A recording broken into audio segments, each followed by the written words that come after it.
They say blood is thicker than water, but no one tells you how quickly it turns cold. When my daughter came back after 3 years, with a child on her hip and a story in her mouth, I let her in.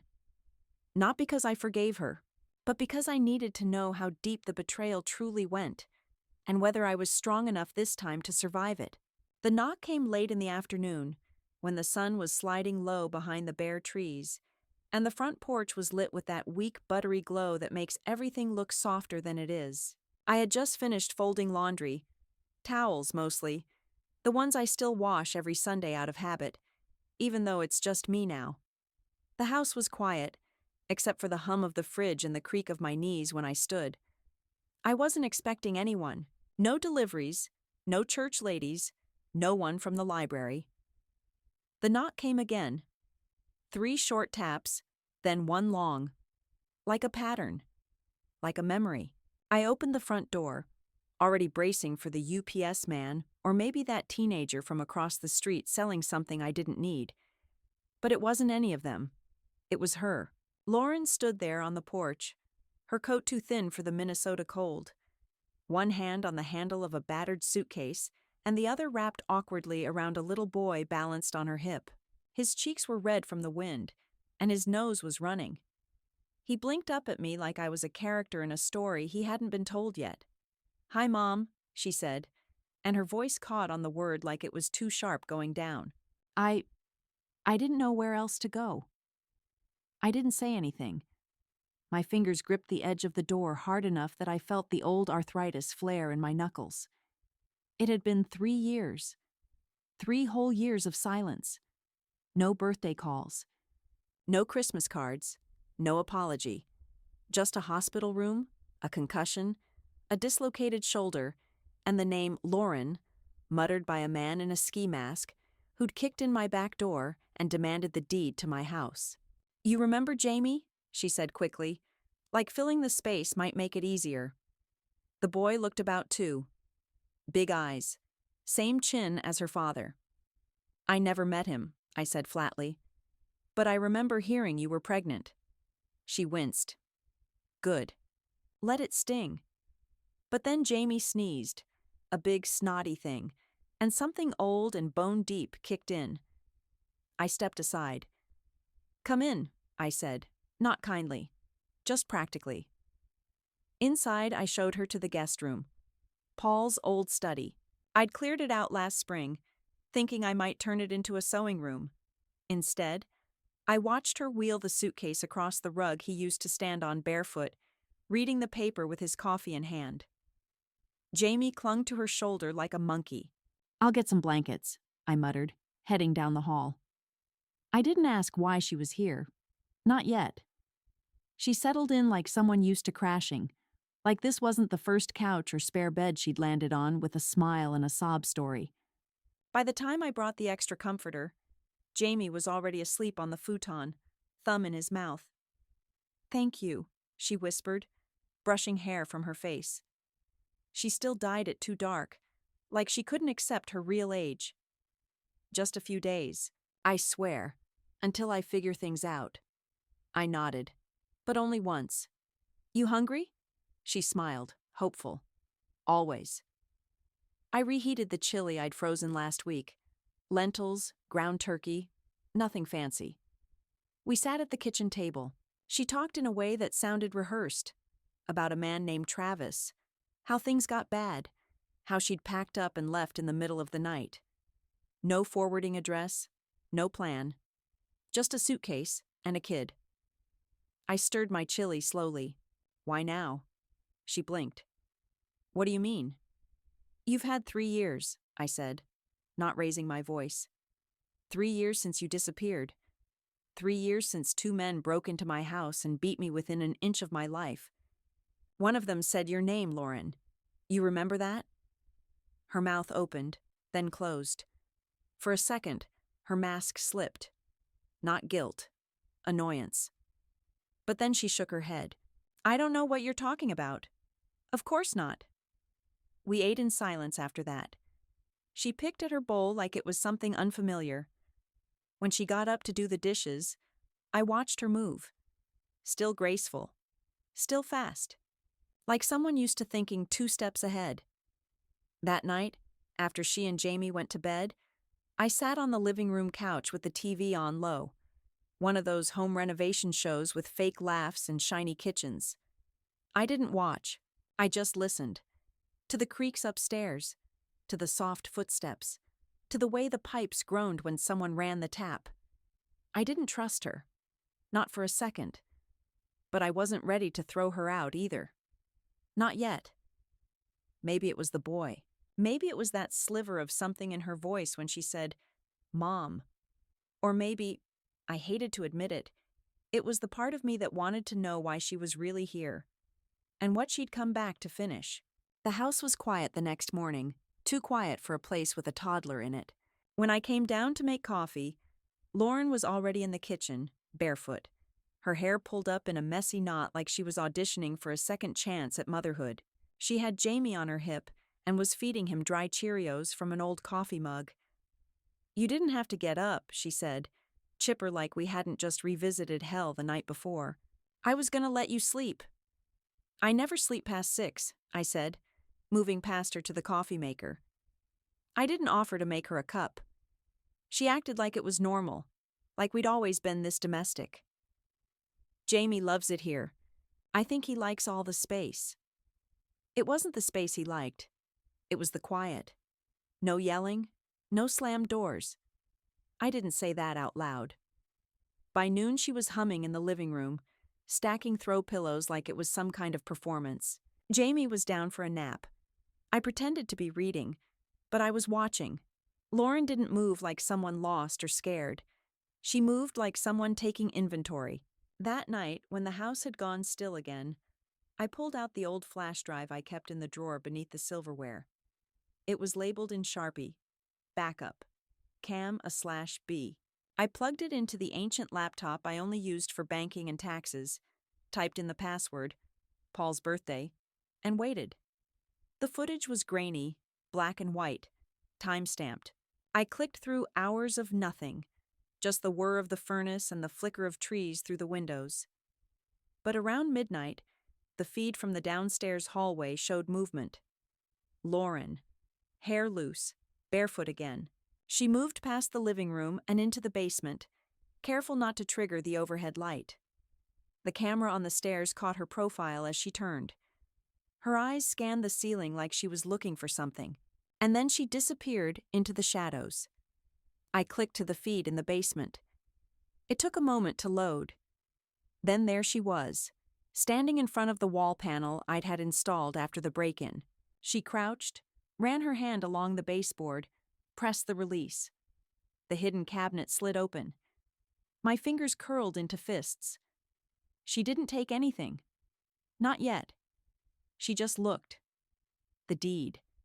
The insurance paperwork. Paul's will. She held them like they were recipes, flipping through with that same old impatience she used to have when she was 12 and didn't get the birthday gift she wanted. I closed the laptop slowly, as if even the sound of the hinge might give me away.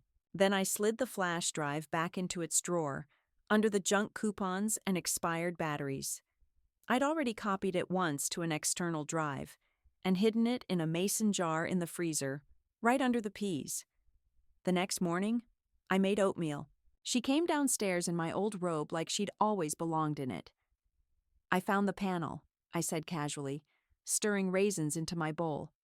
"In the basement." Her smile didn't falter. "Oh? You left it open." She paused, blinked once, then laughed. "I was looking for a heater.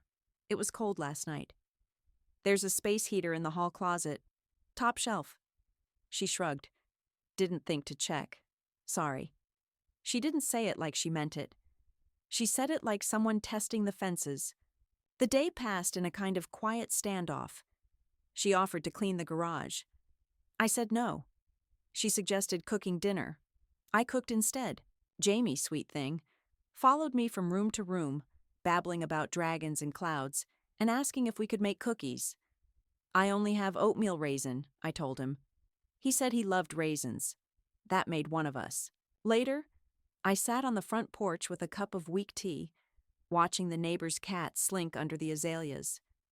Ted passed by on his evening walk, baseball cap low, windbreaker zipped all the way to his neck. He waved. "Back to Full House again?" he called. I nodded. "Temporarily." He slowed. "She staying long?" I took a slow sip. "She says not. I'm keeping track." Ted hesitated, then stepped up onto the porch. "You know, I remember Lauren back when she was waitressing over at Applebee's. She dated a guy who fixed boats. Told me he woke up one morning and she was gone. Took his wallet and his dog." I raised an eyebrow. "I didn't know about the dog." "Neither did I," he said, and sat beside me. We didn't talk much after that. Just sipped and watched the sky darken. When I went back inside, Lauren was already asleep on the couch with Jamie curled up beside her, both of them looking angelic. But I'd seen the footage. I'd seen her hands on my papers, her eyes on what wasn't hers. She could smile all she wanted. The cameras wouldn't lie, and neither would I. It was Thursday morning when the letter came. Nothing about it looked unusual. Just a plain white envelope with my name printed neatly across the front, like it had been typed by a machine that didn't care. No return address, no stamp. Just slid into the box like it had grown there overnight. I almost tossed it with the grocery ads and charity appeals, but something about the weight of it made me pause. It wasn't heavy, but it was too thick for junk. Inside, 2 pieces of paper. The first was a notice from Western River Bank confirming receipt of a refinance application. The second was a copy of the application itself. My name, my address, my social security number, my signature. Except I hadn't signed a damn thing. I sat down right there on the porch step, the wood still damp from morning frost, and stared at the shaky imitation of my signature. It looked close. Close enough to fool a clerk. Close enough to slide through a system. But not close enough for me. I brought the letter inside, locked the door, and called Marilyn Howard, my attorney. She'd handled Paul's will and the paperwork after the attack. No nonsense. Silver hair, steel backbone. She picked up on the second ring. "Dorothy? Everything all right?" "No," I said. "I've got something you need to see. And I want it scanned, copied, notarized, and nailed to the goddamn courthouse door if we have to." I drove to her office in my old Corolla, the heater wheezing and the windshield wipers groaning against the glass. Lauren was still upstairs with Jamie, so I left without a word. When I returned an hour later, Marilyn had already confirmed the application had been submitted online using credentials tied to a Gmail account with Lauren's old username. I didn't confront her right away. I wanted to watch first. I wanted to see how bold she would get.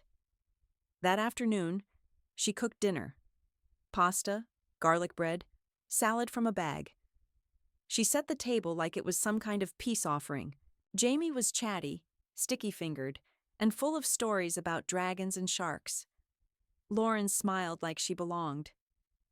After dinner, I washed dishes while she wiped down the counter. I could feel her eyes on me, sizing me up like she always used to when she wanted something.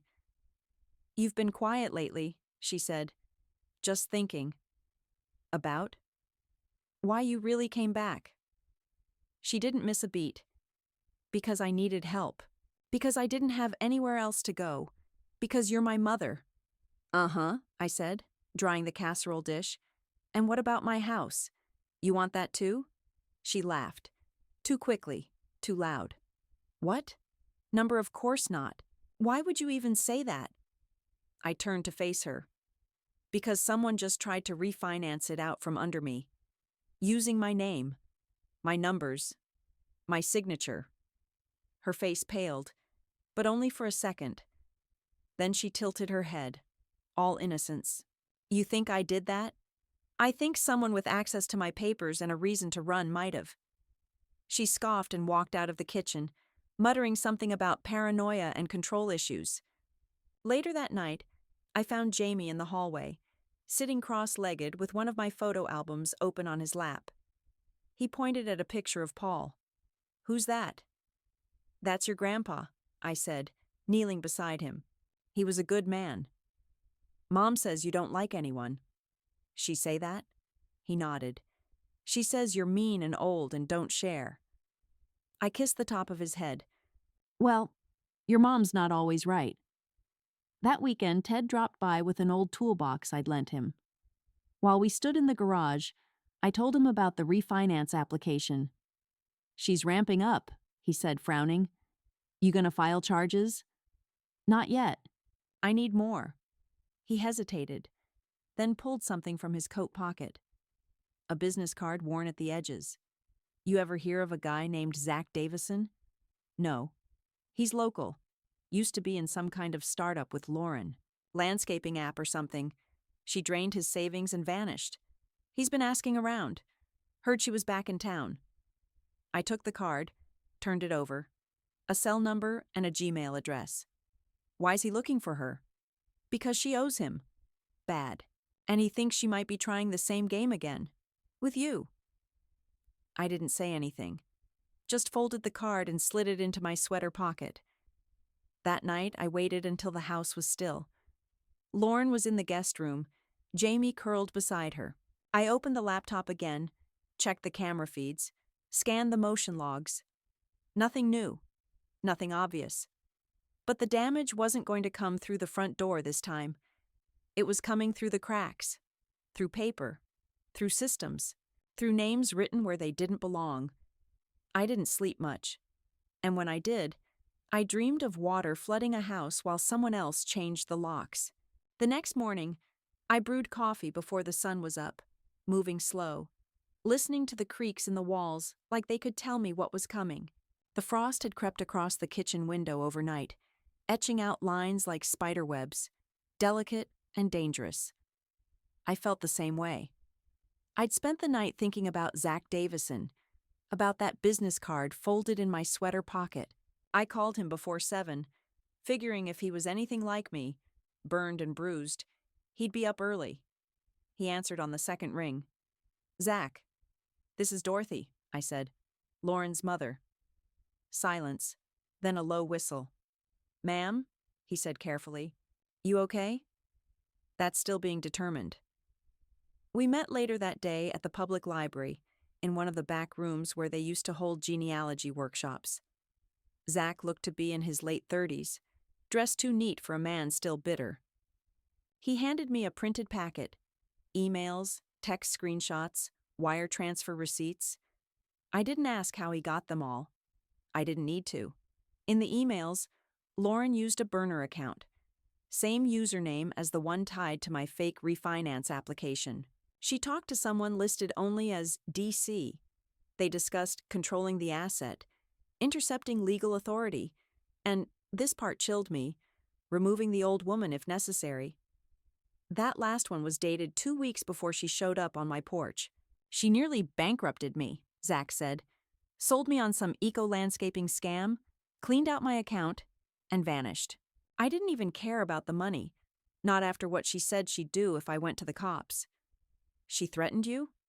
She threatened my sister's kids, said she knew where they went to school. I closed the folder slowly. Thank you, I said. He nodded. Whatever you're planning, make it count. Back home, I installed a second set of motion sensors in the basement and a small recording device under the hallway vent. Lauren had started locking the guest room at night. That only made me more certain she was planning something. I let her think I didn't notice. One evening, I found her in the laundry room on the phone. She didn't hear me coming. She's slipping, she whispered. Keeps forgetting where things are. The doctor'll see it. We just need the report. My fingers curled into fists. She noticed me too late, dropped her voice, ended the call. Who was that? I asked, voice flat. Travis, she said too quickly. Jamie's dad. He's been trying to reconnect. Tell Travis, I said, that if I catch him within 50 feet of this house, I'll show him what a Louisville slugger looks like up close. That night, I found the recorder had picked up everything. Her voice, her plan, the words memory loss and evaluation. I saved the file, labeled it Proof 1, and backed it up to the drive in the freezer.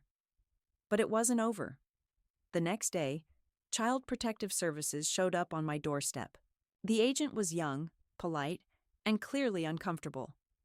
"We received a report about potential safety concerns involving a minor," she said, scanning her clipboard. "Are you Dorothy Walsh?" I smiled thinly. "Unless someone else is wearing my face." She blinked, then followed me inside. Lauren emerged from the kitchen, all soft concern, as if she hadn't made the call herself. "There's been some tension," she said, her voice pitched just right. "Mom's been very forgetful. Sometimes she misplaces sharp objects. Jamie nearly found the kitchen shears last week." "That true?" the agent asked me. "No," I said. "But it is true I found my documents rifled through, my cameras tampered with, and my sanity questioned by a woman who once stole a man's dog." The agent blinked again. I led her on a tour of the house. Everything spotless. Child-proof locks. Fresh food in the fridge. Diapers stocked. A child's drawing on the fridge, labeled Tagwami. By the time she left, her expression had shifted. I handed her a copy of the refinance letter and mentioned Marilyn Howard's contact info. That night, Jamie asked if I could read him the Dragon Book again. I sat beside his bed, the room dim except for his nightlight shaped like a turtle. "Does Mommy love you?" he asked out of nowhere. I paused. "I think Mommy wants to, but sometimes grown-ups get confused about love and wanting things." "Are you confused?"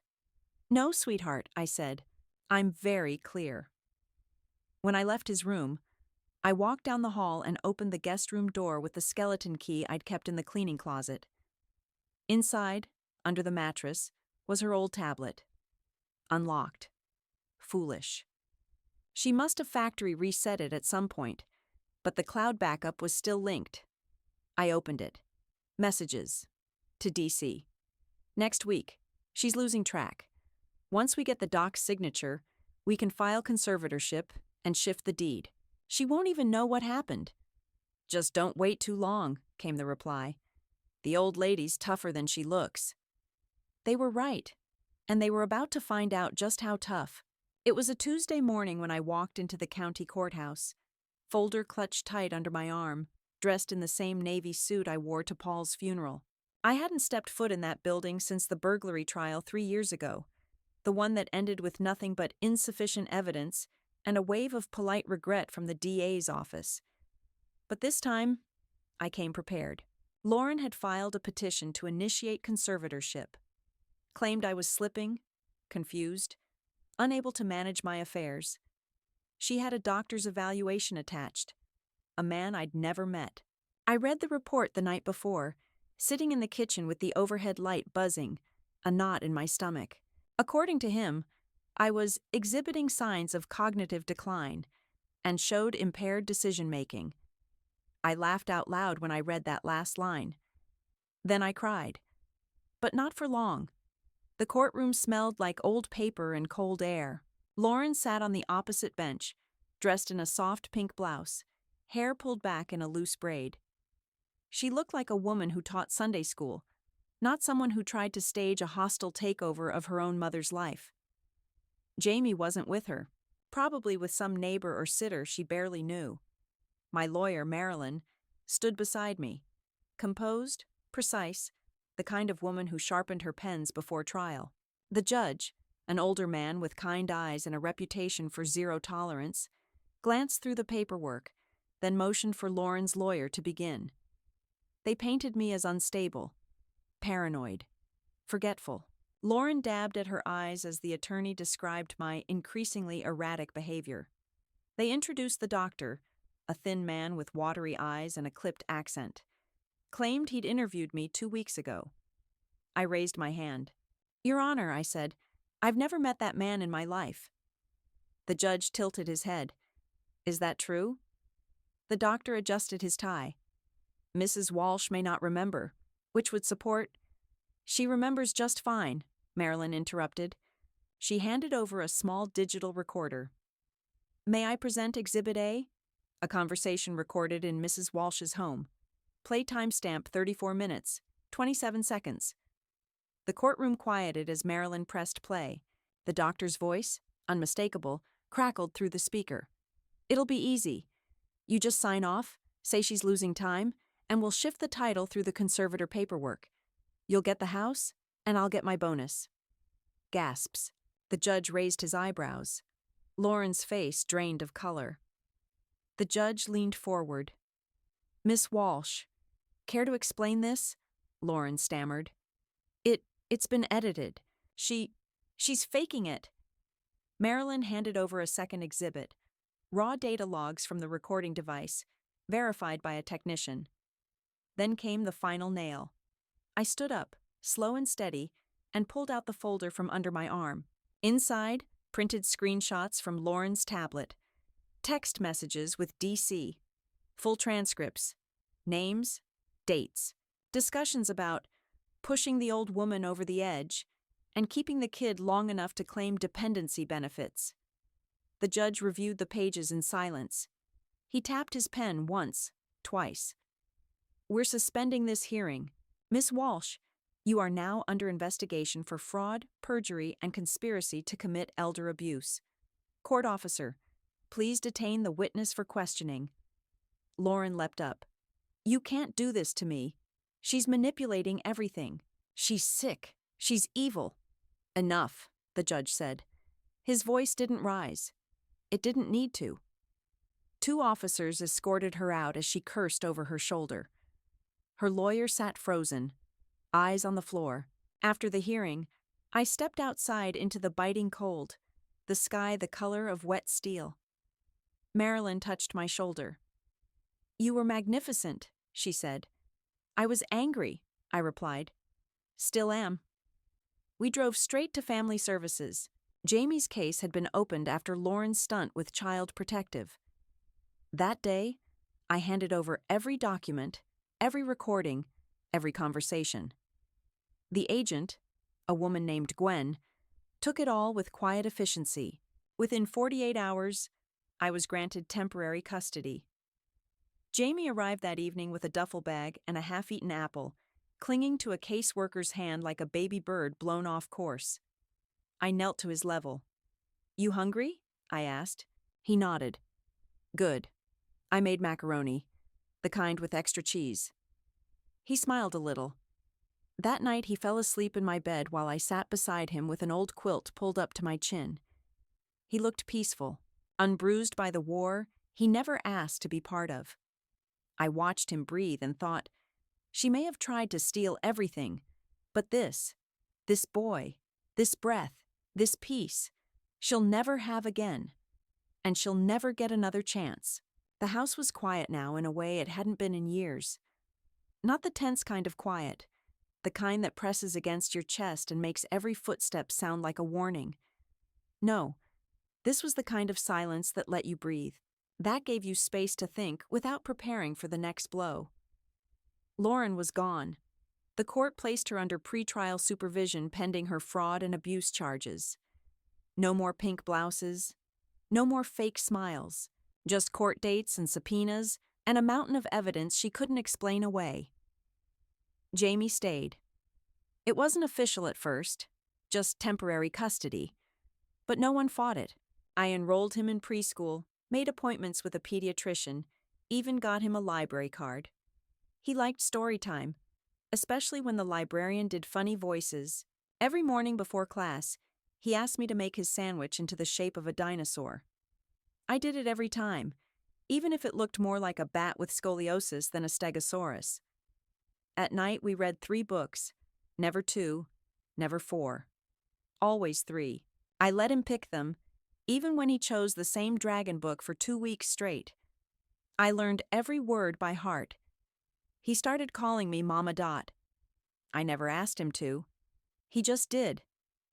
The first time, I thought my heart might stop. I spent afternoons cleaning out closets I hadn't touched in decades. Paul's coats, Lauren's high school trophies, boxes of cassette tapes, photo albums, receipts from lives that had moved on without asking me. I kept the good pictures and donated the rest. The past had taken enough from me. I wasn't going to let it claim the attic, too. One Saturday, Ted stopped by with a bundt cake and a crooked smile. "Heard about the ruling," he said. "Wanted to congratulate you and offer my services as part-time dinosaur sandwich consultant." I laughed harder than I had in months. He stayed for coffee. Jamie showed him his drawing of Mama Dot and our secret dragon cave. It was mostly green scribbles, but I framed it anyway. Later that week, I met with Marilyn to finalize the papers. I rewrote my will, put the house, the car, the savings into a trust. Jamie would inherit it all when he turned 21. Until then, it'd be protected. No one, not even blood, could touch it. We also filed a civil suit against Lauren. Not for revenge, for clarity, for record. So the next time she tried to twist a story, there'd be pages and court orders and notarized truths waiting for her. That night, I opened the freezer and pulled out the old mason jar. The flash drive inside was still there, cold and silent. I moved it to the safe in the closet, behind the birth certificates and the deed. Just in case. Sometimes after Jamie went to sleep, I'd sit on the porch with a cup of decaf and watch the wind rattle the bare trees. The same wind that used to make me feel alone now just sounded like breathing. One evening, Jamie came out in his pajamas, blanket trailing behind him. "Can I sit with you?" he asked. "Of course." He climbed into my lap, all knees and elbows in sleepy warmth. "Are you sad about Mommy?" I thought for a long moment. I'm sad for what she became, but not for what I did. He nodded, like that made perfect sense. Then he looked up at the stars and whispered, "I hope you don't ever leave." "I'm not going anywhere," I said. And I meant it. Not long after, I found one last photo tucked into an old recipe box. Lauren at 5, missing front teeth, hugging a teddy bear I'd sewn by hand. For a second, I almost put it in a frame. But then I remembered what she'd said in those messages, what she'd tried to do. And I placed it back in the box, shut the lid, and put it in the attic. Out of sight, out of power. The house was mine again. But more than that, so was I. And this time, I wasn't giving either away.